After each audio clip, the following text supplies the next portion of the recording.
Palace of the Silver Princess played with the original module, but with my more modern templates and figures.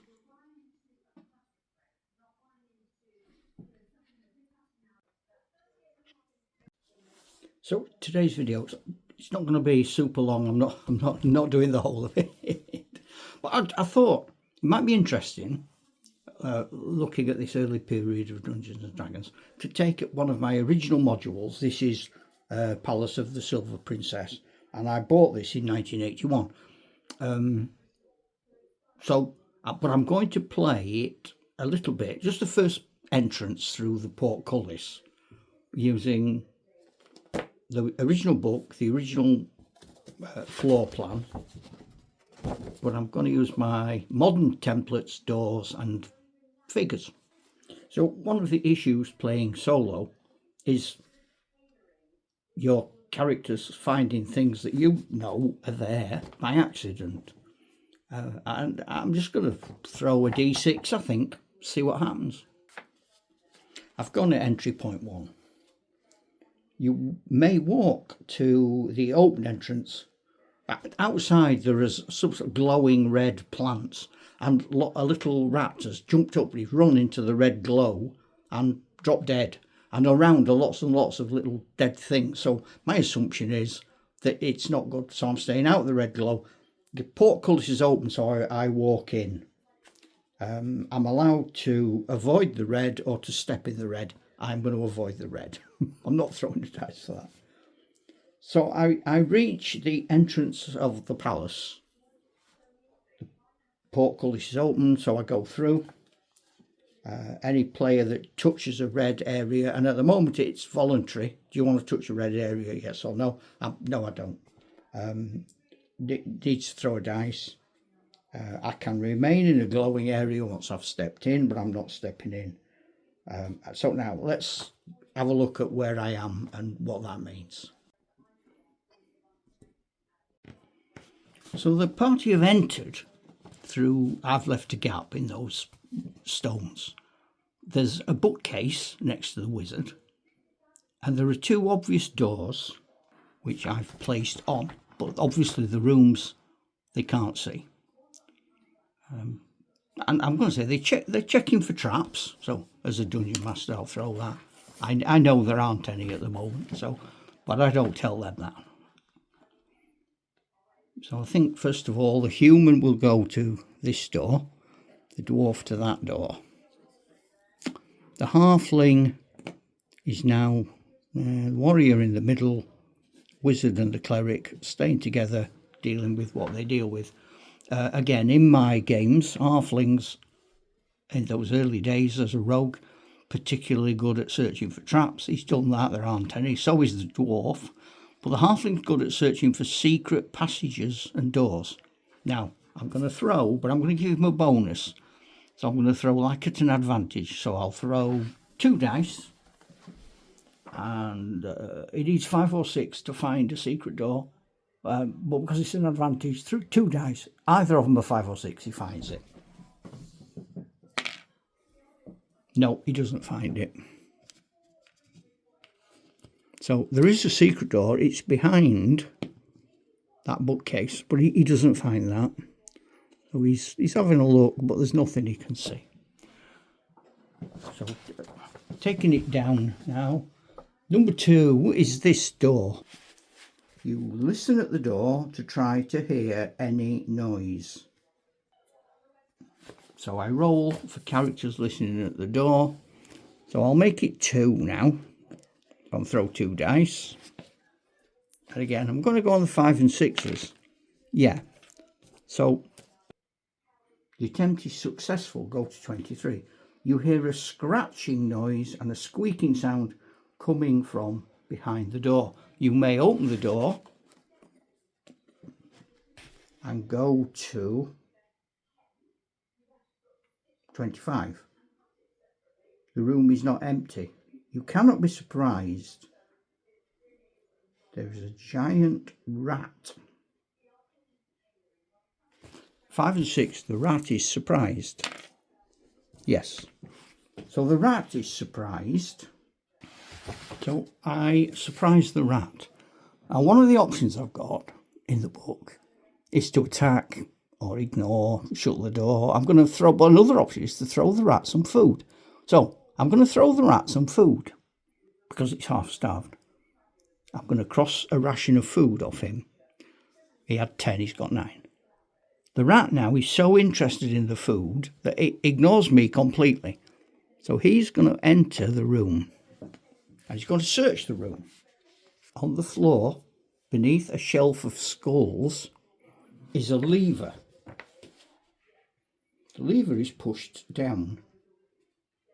Everything else in the room is old, broken, decrepit, and of no value.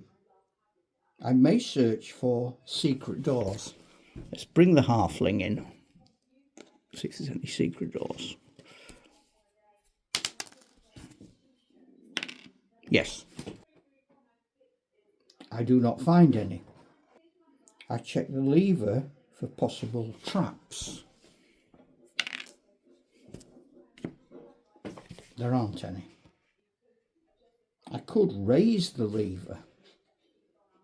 I'm not doing that. I'm going to leave the lever alone. There isn't anything of interest in there. And so we come out and we close the door. That means I can now go to the other door.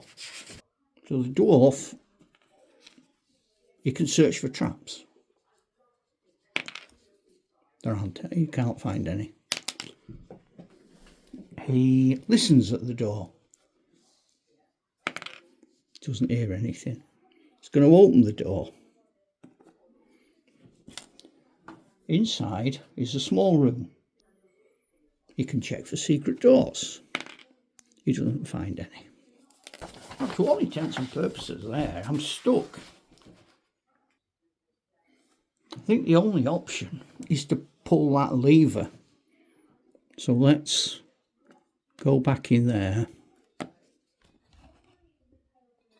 And we're going to release the lever. The lever results in a grinding, crunching sound from behind the man who has just pulled it. What we took to be carvings on walls and decoration, it turns out, are actually secret doors. And as I push the lever, this one, the cranking is it going up into the ceiling alongside this one, revealing 2 corridors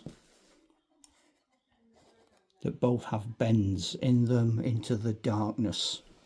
And I am now able to send the halfling through that one and the dwarf through that one to have a look down here, and we'll close the door on the rat.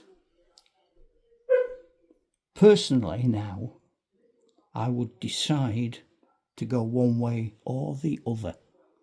I wouldn't split the party if that was me. So if this was my party, I would probably send the halfling ahead because he can be stealthy. And then possibly the dwarf looking for traps. Put the cleric in the middle because he's most vulnerable but often useful in an emergency. The magic user could just be keeping an eye there with the warrior, and this man comes down the middle. And so we enter into the dungeon. And that, although it's only a tiny little bit of a thing, is how I'd have a crack at playing this on my own. I would say playing on your own is very satisfying. How you can fudge results, you can change things. That wasn't, if you've got the module at hand as you read what I've been doing, I haven't been doing that absolutely to the letter to the book. I've been reading it, thinking now, like with the rat, I don't want to fight a big rat. So I read on. I wouldn't have told dungeon players that. Oh, you can feed it. I'd have said there's a big rat. It's up to you what you do. So things are modified by you as dungeon master, which was always what it was supposed to be. So there's nothing wrong with that. Don't worry about doing that if you do worry about doing that. And don't worry, you haven't got the fancy templates. That's all right. Ask Father Christmas for some. They are nice. But they're just what I use. I like them personally, and I like them for my solo games. I don't really use them a lot in a full dungeon. I wouldn't be doing this if you were playing Dungeons and Dragons with me and I was your dungeon master. This isn't how we'd play it. We'd do a lot more talking, a lot more imagining.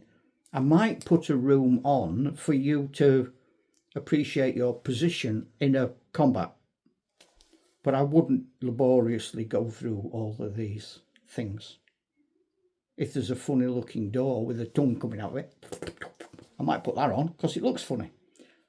I've got traps and treasures and all manner of things, but I don't use them all the time because there's no right way and wrong way of doing it. I just thought I'd show you what I'm up to, really. This is what I'm doing today.